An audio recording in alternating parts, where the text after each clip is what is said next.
very early in that conversation, I'll disclose something quite private or personal, borderline confidential, and just show a bit of vulnerability. And often what will happen is the other person will mirror that and they'll tell you something along those lines. And before you know it, you've now got mutual trust, right? And if they don't do that, right, and they're a closed book and they're holding stuff back, then you're like, okay, well, we're not quite there yet. I've had some relationships, particularly with procurement people, where it's taken me years to get to that point. But when you do, the whole thing changes. So that's what I'm looking for. Before I even start anything, that's what I'm looking for, is to build trust and build a relationship. And that can be done in a meeting, it can be done at dinner, it can be done over a drink. My name's Mike Lander, and you're listening to Hyble, the B2B Sales Club podcast, where we bring you actionable insights about sales RFPs, negotiations, and difficult procurement discussions from sales leaders, brand leaders, and procurement leaders. Please subscribe to get updates when new episodes are released.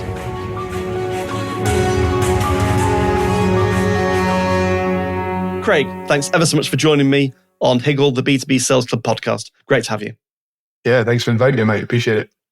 Pleasure. And we obviously we go back now, probably 2 or 3 years, I guess, of working Indeed, together. Yeah. And I've always loved working with you, but also just having conversations and looking at your entrepreneurial journey, which is amazing, which hopefully you'll share some of that on the podcast today. But without kind of further ado, do you want to just introduce yourself? Who do you do? What are you? What do you do? Who are you? And then something unusual about yourself.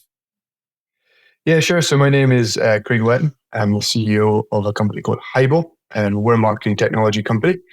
And I'm now based in Boston, USA, originally from Scotland. And we are a technology company specifically focused on the beverage alcohol vertical currently. We may expand into new verticals soon, but at the moment we're very much focused on alcohol customers. We work with suppliers and distributors and beer, wine, and spirits. And we essentially have a technology platform that allows their salespeople to create marketing materials quickly, easily, and get them to their customers super fast. So we now do that in over 50 countries. And the reason I'm in the US is because we're rolling out a deal with a very large distributor, actually the largest distributor in America. So, and right now we're growing at over 100% year on year as a result. Wow. So the business is going great guns, and we're adding people and customers and all the time. So all good. And then in terms of me, I'm just a normal guy. I have 3 young kids. I like playing sport. And something slightly unusual is I actually grew up in the US. I went to high school here. So this is my second time living in the US. And as a result, I picked up a lot of American sports, including ice hockey, lacrosse, wrestling, skiing. Wow. When I returned to the UK and went to university in Aberdeen, I continued playing those sports. I continued playing lacrosse and ended up actually playing for Scotland at lacrosse, which is quite an unusual thing. Absolutely. And a hell of an achievement. Just out of interest, do you see any... I had a really interesting guy who used to play professional rugby on a few weeks ago. And we talked about the parallels between being in a professional sports team and being an entrepreneur. And it turned out there were quite a few. Do you see any parallels? Yeah, I was a long way from being a professional, but I definitely took it pretty seriously. Seriously. Yeah, exactly. I think I said something to someone recently. I said that I would probably say the majority of my leadership and management skills have been built on a rugby pitch or a lacrosse pitch or a football pitch. From the ages of 4 upwards.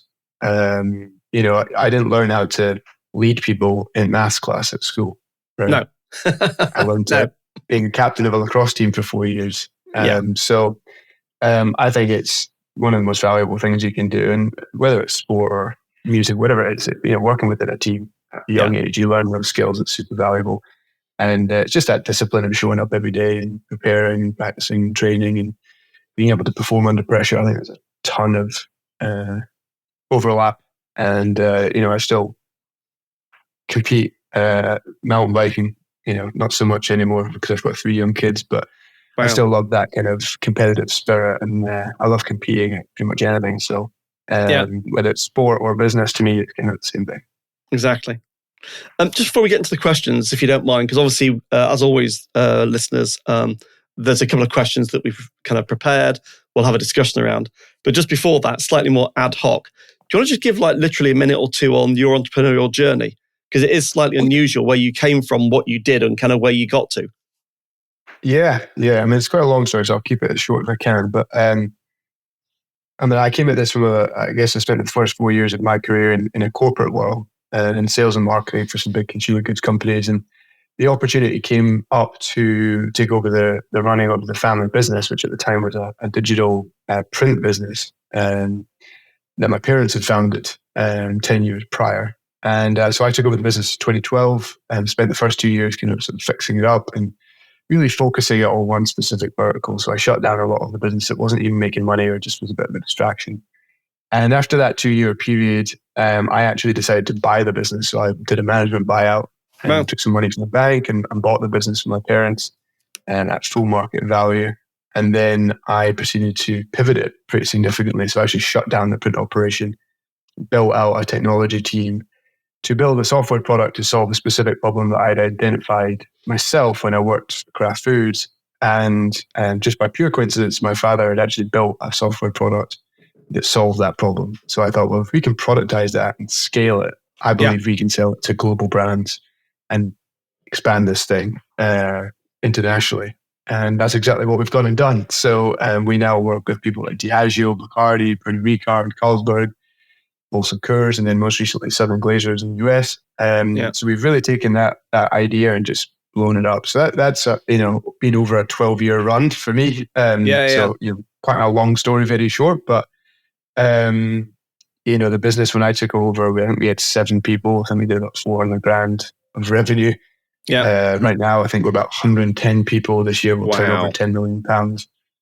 And the business looks nothing like it did before, but actually the essence of it, the DNA is the same. The value, the culture, the sort of product and what it does and the value it delivers for customers is the same as it was when I took over the business 12 years ago. Really interesting.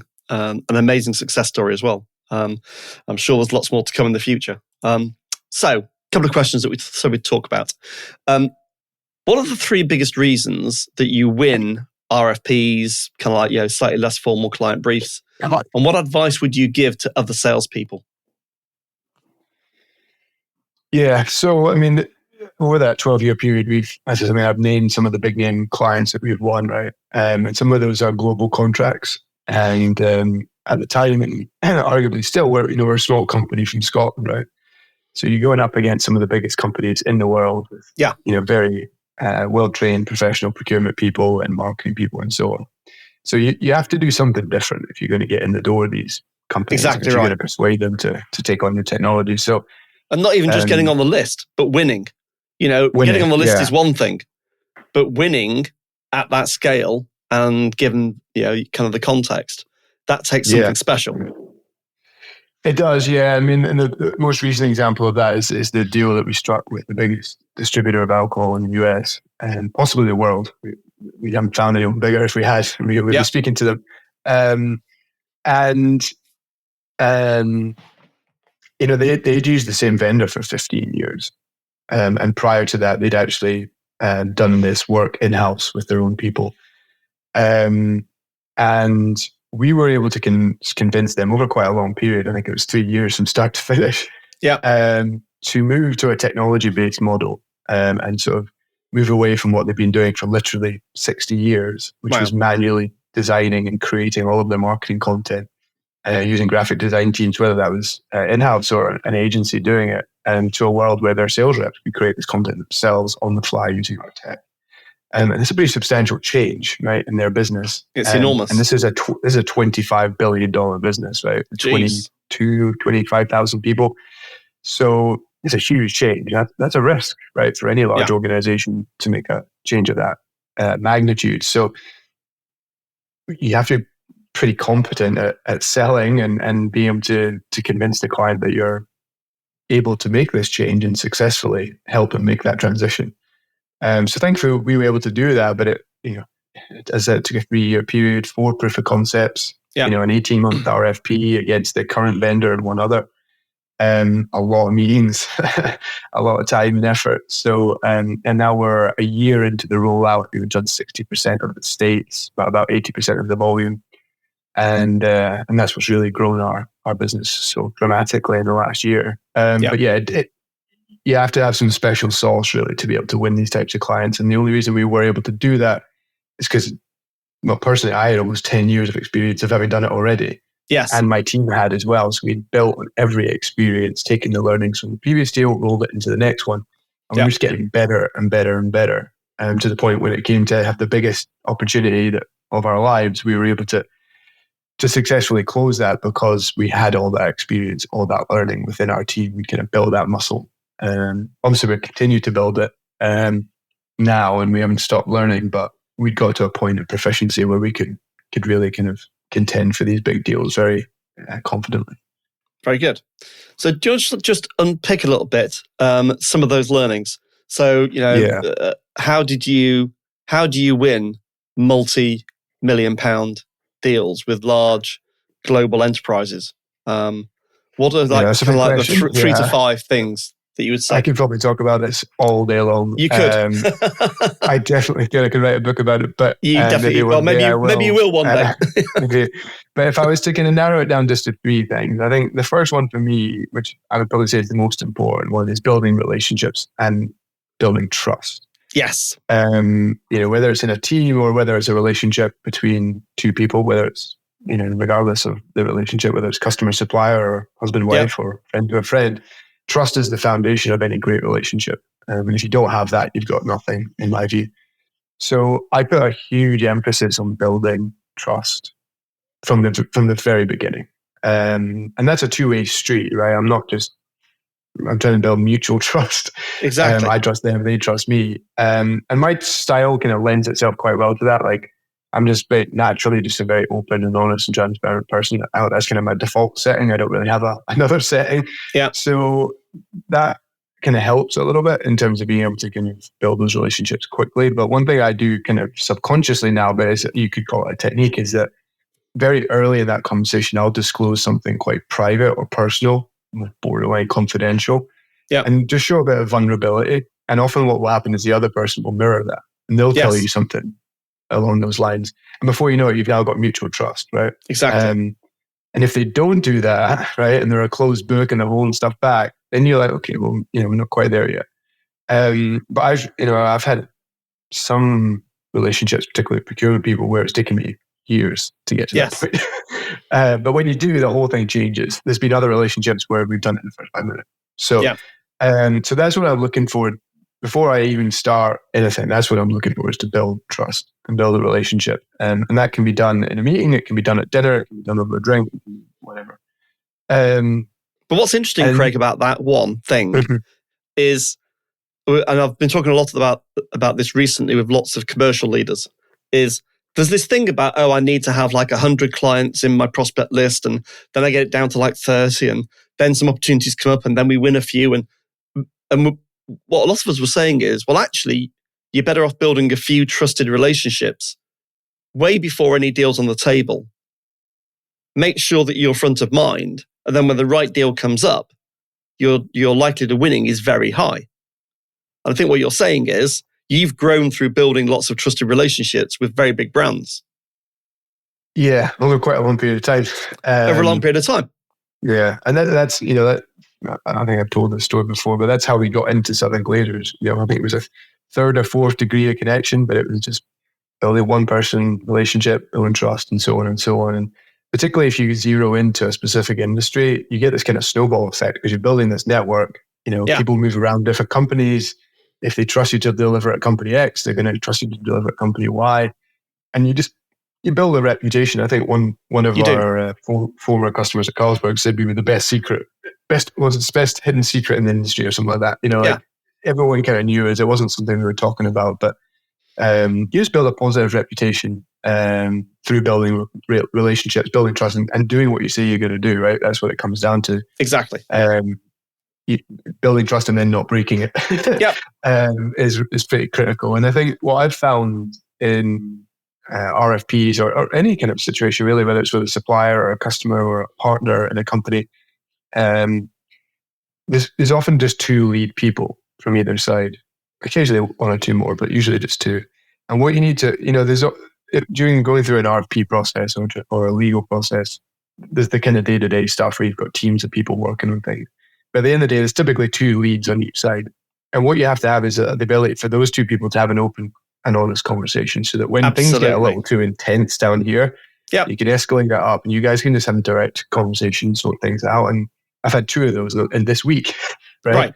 And as that person said to me, like, as long as we can keep having these open, honest discussions, we can kind of get through anything. And exactly, that just sort of sums it up for me. So, which is what I call a principle-to-principle discussion. You have to be able to have a principle-to-principle discussion. You do, but I think it has to be based on that relationship you've built over a period of time. You've built that trust, and otherwise, it just doesn't work. So that's kind of number 1 for me. Number 2 is really what I call it's not what I call, but it's called the challenge of sale approach. I only actually heard about this book recently, and I was like, oh, that's what I've been doing for 10 years. Yeah, it's Matt Dixon. It's a great book, great concept. The research is brilliant. Have you read Jolt, by the way? So his latest book is called, definitely read Jolt, which is the next book he's done with Ted McKenna.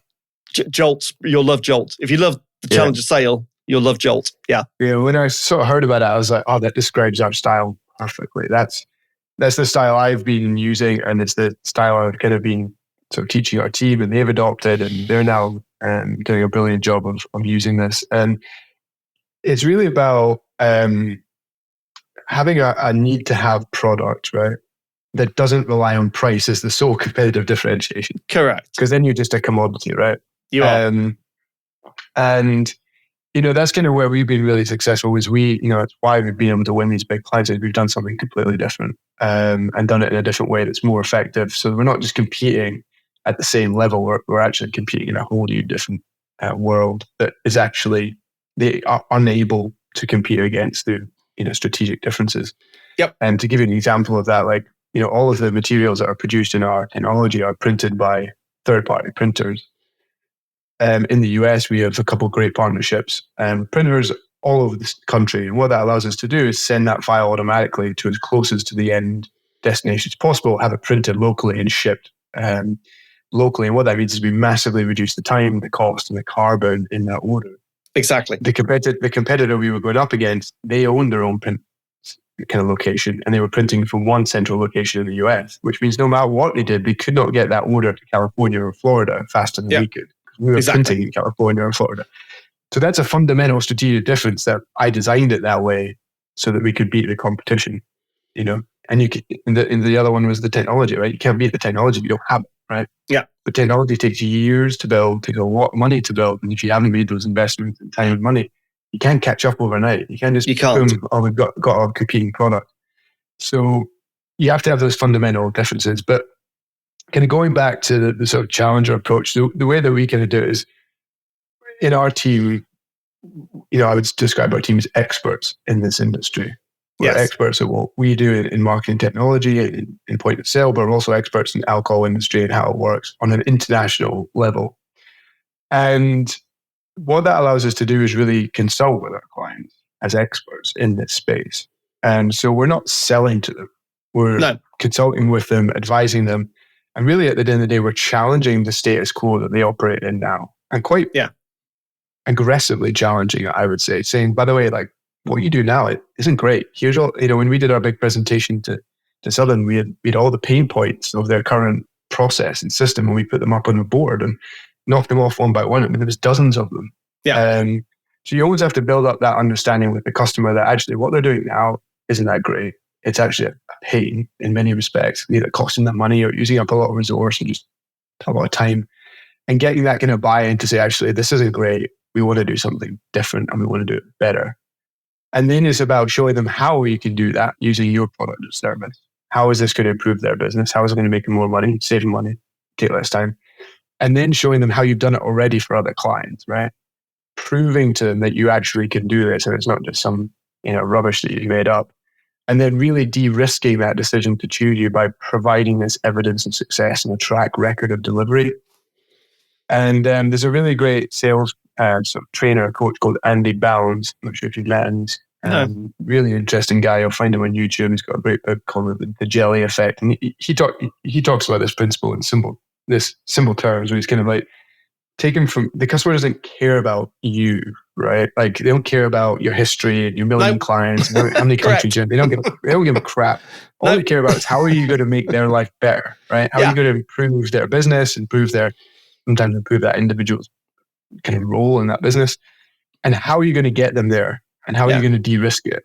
Because as I said, like with our customers, they're making a business transformation when they work with us. Yep. And there's risk in that. And that person who's signing on that RFP and the person who's delivering that project is kind of putting their name on the line there. They are. So they're putting a lot of faith in you to get it done. And we want them to be a hero, not get fired. yeah, for sure. And so they're kind of putting their head on the line. And I think that's where it goes from. Once you've got them sold on the benefits of it, it's actually, that's a sort of sometimes an emotional argument, sometimes logical, but then it's a case of actually, how do we de-risk this in their mind? How do we build confidence that this isn't going to fail? And the best way to do that is to a track record of success, right? And so that you've done it time and time again. So in many of our RFPs, we're not focusing on selling because we've probably already done that. We've already done that. What we're now doing is saying, how are we going to get you there? And we actually would therefore focus on the implementation plan, the metrics that we would measure as we go, and really the focus on delivery. So it's a different way of doing things, but I've found it to be super effective, particularly if you're going up against kind of run-of-the-mill salespeople. And that kind of takes me over to my third point, which is like, I would say the majority of salespeople do it all wrong. And that's what is in that Challenger sales book, right? This thing has 5 different profiles. And one of the common ones is the kind of the relationship builder, right? That's right. Which is often stereotypically what people think of as salespeople, people that are great chatters, great conversation makers, great relationship builders. And that's all well and good. I know a lot of those people. They're wonderful people, great friends to have. But it doesn't actually mean they're actually the least effective sales type. They are. The research was fascinating. Yeah. Yeah, and I've seen it firsthand. It isn't very effective. And what I believe is the source of that is really that most salespeople, and unfortunately a lot of the training is focused on like, tell us about yourself. The first 5 slides are about you and your company. Yeah. And then said the clients don't give a crap, right? So when we did some of our decks, we literally don't even put it in. Doesn't even talk about it. We literally start with the client and the problem that we're here to solve. Yeah. That's it. The only place that should be in my view, is in the appendix at the very back. And if someone really wants to know who you are and what your background is and how you funded, et cetera, it's in the appendix. 100%. Yeah. And that's exactly what we do. And I think, and that principle of putting the client first and the problem first extends to what I think is the greatest tool that a sort of salesperson or the person kind of pitching for the work has, which is your ears, right? Yes. And unfortunately, it's the least used tool by salespeople commonly. And I've recently had a really fortunate experience of being exposed to some really incredible business people through one of our suppliers, both their CEO and their founder. And the number one thing that they both have in quantities that I've never seen before is the ability to listen. Right. They're listening so intently that they literally say nothing. And when you're finished, they're able to summarize the entire thing. And they'll be able to ask you a question that zeroes in on one specific area, like a laser. And I've never seen anything like it. It's like listening on a professional, like elite level. Yeah. And it's the most powerful tool because at the end of the day, you need to listen to what the customer is looking for, what are their concerns, what are their fears, what are their hopes. Like all of that is the goal that you need to be able to understand how to then sell to them.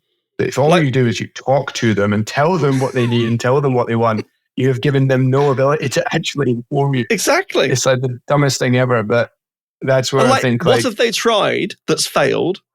And what have they tried that had a little bit of success? And what they're thinking about trying. I mean, basic, if you're a curious person, some basic things. Like, how are you going to sell anyone anything unless you know what they've tried before? You won't know all their fears about trying something new. Yeah, 100%. Yeah. And I think it's really about the listening and asking great questions. And you build that up over time. It's a bit of a skill that you learn. But that's in direct contrast to what you do. And, I did a sort of presentation to a large company recently. And I think I was presenting for over an hour. And I used 0 slides. Right. And I did that. I had slides, but I didn't use them because it wasn't a natural. The minute you do that, it's a presentation. Yeah. It's not a conversation. So you're Exactly. getting zero information back, right? Correct. That's not how it should be. Like for me, a good kind of sales call really should be like 80% them and 20% you. I mean, I'm just making that up, but like that's the kind of balance I would look for. Yeah. And I think that's why, like, I would describe myself as a bit of an introvert. Not an extreme one, but I'm a little bit more on that side of the scale. But I'm also very curious, so it's quite easy for me to just sit back and listen because I don't feel that overwhelming need to talk. So when I look for salespeople, I'm looking for people that have got high emotional intelligence, are great listeners, lots of empathy, not your typical blah blah blah salesperson, because that might work in like a car showroom. Actually, I don't think it does, but that's a bit more stereotypical. But for a high kind of complexity enterprise sale with large customers, I mean, you wouldn't even get in the door with that approach. Exactly. And the ability to problem solve. Great salespeople have an innate ability to, I believe, to collaboratively solve problems with the client. So the solution ends up being something that you've both designed, not that you've provided. Yeah, no, I couldn't agree more. I think, and there's so many situations like that. We did something with a customer recently and didn't kind of quite get a plan, and they said to us, like, if you just kind of come to us with the problem, we could have worked together to find a solution that worked for both parties rather than just presenting a solution. Exactly. And I was like, that's a damn good point. And that we could have saved ourselves a lot of time and stress if we had done that. And that's but it goes back to point one. Unless you've got that trust and relationship, you're probably not going to have that conversation. So you are going to push through whatever it is you're trying to do. So as it's a skill that you just constantly learn and constantly improve. And I don't think anyone's an expert at it, but it's fundamentally different from A, the stereotype, and B, a lot of the training out there. And it's not what people think at a high level. And a lot of that stems from humility. Yeah. Because if you think you know it all, when you think of the bee's knees, you're not listening. Because why would you listen? You already think you know it all. Right? So it starts with humility and trust. And the thing, moving on to the final bit, in terms of like principles and approaches with regards to kind of negotiating. So once you've kind of got a deal and you're now negotiating it, just talk us through a few of those kind of principles. Yeah, and I think I said to you offline, I will never get to that negotiation unless I've done all of that work up front. Yeah. Right? The customer has to be super excited about what you're doing. You have to resolve all their fears and concerns. You have to have the trust in the relationship. All of that needs to be in place before you even get to that negotiation point. Because otherwise you're trying to negotiate on a very shaky foundation. You are. And at the end of the day, like, you're going to have to work with these people if you win it, right? So you want to make sure that you like working together, right? And just because maybe you're the supplier and they're the customer, if you don't feel like you've got trust, you don't feel like you've got a good fit, and then it's probably not going to work long term. Exactly. Right? So you both have to kind of make a decision there. Is this the right relationship for us? But the way that I prepare, I mean, just to keep it really simple, is I'll do a lot of deep research on the individuals that we're working with. So to give you an example, with the recent Southern Glazers deal, I read 2 huge history books like this thick on each of on the company, and they were a merger of 2 companies. So I read the history book on both. And I also spent a lot of time watching YouTube videos of their founder and their current CEO, specifically to try and understand the culture and the DNA of their business. And one thing that I really pulled out from that, amongst many things, was their passion for winning and their competitive drive and their just, unstoppable desire to improve and to grow and to learn despite their size. So we ended up structuring the entire presentation around the theme of winning and how we would help them win and how our technology would help them win further and differentiate them from the competition. But without doing that research, I wouldn't have known that. Right? Very good and point. Therefore, we wouldn't have got the winning theme that ended up helping us win. Right? So for me, you got to gain a really deep understanding of their culture, of their values, the DNA of the business, in order to understand how best to communicate with them. And I'm not doing it in a manipulative win themes, Craig. way, right? It's a brilliant point, actually. I want to just reinforce for people that are listening. Everyone talks about win themes. All the sales training talks about win themes. And sadly, a lot of it is very trite. What you've just described is the opposite of a trite win theme. that was you knew precisely through many, many hours of research what turned that company on and how you could align with their core drivers. 100%, yeah, and it's not kind of manipulative, but what I'm looking for is like those shared goals, right? So exactly. I'm a competitive guy. You're aligned. I ran a family business. Right? Yep. We've run an entrepreneurial business. Yes, the one business is £10 million and one is $25 billion, but the DNA is the same. Yes. And we have the same relationship with one of our suppliers, one of our print suppliers.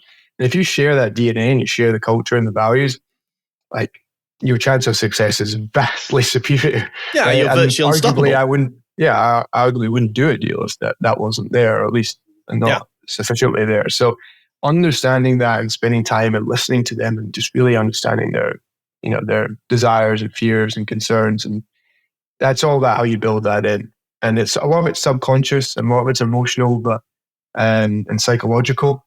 But in the way I can think about things is people make purchasing decisions often emotionally, and then they back them up with logic and evidence. Yes. And you kind of need to do it in those two ways. Get them excited, get them passionate about it, get them on board, reduce those fears. And then, okay, how do we back this up with evidence so that if they have to take it to someone else to explain why, they can say, well, this is going to work because they've done this, this, this, and this. And we know it's, we've de-risked it. I remember a conversation that you and me had during the negotiations about how they could compare apples with apples rather than apples with oranges. If they can't do that, I'm not an orange and a pineapple. Yeah, right? Exactly. And that's the whole thing, right? Like, that procurement often, and it wasn't in this situation at all, but often will try and make that apples to apples comparison. But if your business model and proposition is fundamentally different, it's like, I'm not a freaking apple. Take me out of that box. I'm a pineapple. I've got my own box up here. Yeah. And that's where, again, we'll challenge them. Well, I've spent a lot of time educating procurement people that we are not a print management company like you use right now, right? We're a marketing technology company. We do this in a completely different way. Yeah. And here's the benefits of that. It takes a while sometimes to get that to click, but eventually it does. And then you're competing against no one, right? Exactly. It's a blue ocean strategy rather than a red ocean strategy. Yep. 100%. It's a great book. And then I think the third point is just prepare. I mean, I think for that particular presentation where we had to present to 27 people, which was the final step of the RFP, I'm pretty sure we rehearsed it 10 times in one day. Yeah. And bear in mind, it was like an hour long. Yeah. I was absolutely sick of hearing it by the end. And then we actually took some photos throughout that day, and we started at 4 a.m. because we were all totally jet lagged and wide awake in Miami. So it was dark when we started, and it was dark when we finished. And honestly, by the time we came to do the presentation, I was like, if I ever see that thing again, I'll be sick. Yeah. But that's the level of preparation that you need to smash these things. And, in the lead up to that, we'd spent a month putting together the RFP, and it was the most detailed RFP on earth. Nothing to do with me, all to do with Katie and Ben and our team. We put that together. And every single question had been answered. They'd answered the question. They'd provided evidence. They were giving insights on top that the client didn't even understand, that they needed those problem solving. It was a masterclass, I think, in how to deliver a solution. Yeah. I actually asked them, I was like, I need you to deliver the best RFP in the world. Yeah. I honestly think they achieved that goal. And the thing is, once you've done that, you've built that capability, you've built that skill in your team, you've got all the information, you just replicate it. Yeah. And with, not exactly, but you use a lot of the same skills and techniques. So I think we've got to the point where our enterprise selling capability is now like a world-class level, despite us being a small company. But we've just had so much experience of doing it and doing it with the biggest and best companies in the world, right? So we're competing at a very high level, and despite our small size. So my confidence in our ability to go and do this again, go and win another large customer, is very, very high. Yeah. As a result. Craig, amazing. I mean, I think I'd call that a masterclass in how the challenger, the David kind of like and Goliath, and it's not the right analogy because they were, one was the enemy of the other. But in the case of customers and suppliers, just because of your scale against a colossal enterprise doesn't mean that you can't both win.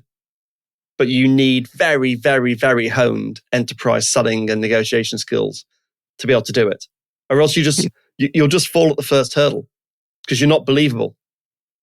Yeah, for sure. And I think that skill transcends into doing deals with investors, doing deals with suppliers, whether it's sort of mergers and acquisitions, financing deals.